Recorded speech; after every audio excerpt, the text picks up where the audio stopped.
Our remaining unaddressed structural challenge is the property tax freeze. A related challenge will be the potential fear and skepticism that will keep us from addressing it. Recently, our reinvigorated Chamber of Commerce has launched a regional prosperity initiative to assess our community's competitiveness for jobs and workforce talent, and to tackle issues related to poverty, which affect school performance, crime, and economic development. What that assessment has found is at the same time sobering and yet hopeful. First, the sobering news. Know that our Columbus region has had net zero job growth over the last 30 years or so.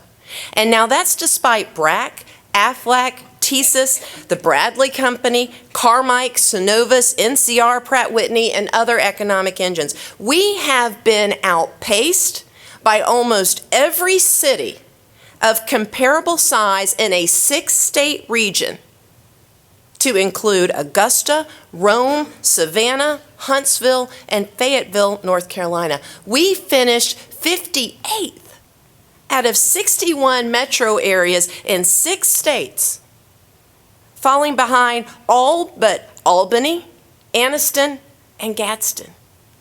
We have had de minimis positive immigration or population growth over the last 3 decades, which is contrary to the explosive growth that has been experienced throughout this 6-state southeastern comparative. Now, this is shocking on the one hand, because we can all recite chapter and verse on the individual acts of greatness we have achieved together in Columbus. Whitewater, Columbus State University, the Riverwalk, the revitalization of Uptown, Midtown, BRAC, hundreds of millions of dollars of investment in South Columbus, just to name a few. On the other hand, this long-term economic stagnation should not be a surprise to us at all. We were forewarned. First, decades ago, we allowed fear and isolationism to keep us from what others of the day knew. Joining the U.S. interstate and highway system would be a long-term infrastructure boon for our economy.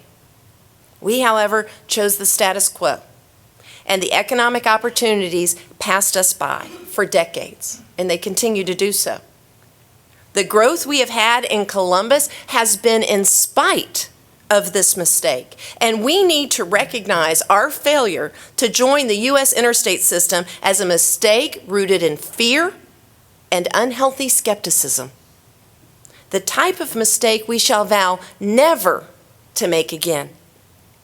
When you add to the revelation of our net zero job growth and our negligible population growth the fact that we have been significantly outpaced by like communities in a 6-state region that also have no U.S. interstate access, we have to stop and admit a hard reality to ourselves.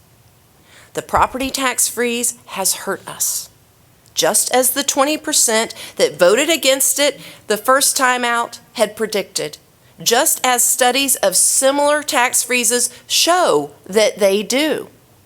Our stagnation has been precisely those negative impacts predicted and proven in other jurisdictions. We have incentivized immobility, meaning people stay in one home longer than they normally would, though their life circumstance may dictate another housing choice. We have strangled our local government by not allowing revenues to keep pace with the cost and demand for services. We have discouraged newcomers and upward mobility, as those who would buy homes in Muskogee County understand that the freeze means they will carry a disproportionate burden of property tax cost for at least 14 years.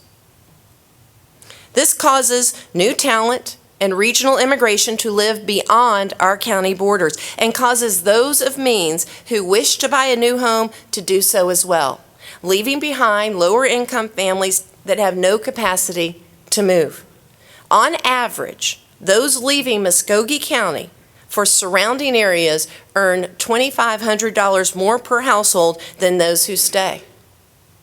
I'm sorry, but no legitimate claim can be made that our property tax freeze is anything but detrimental to this community.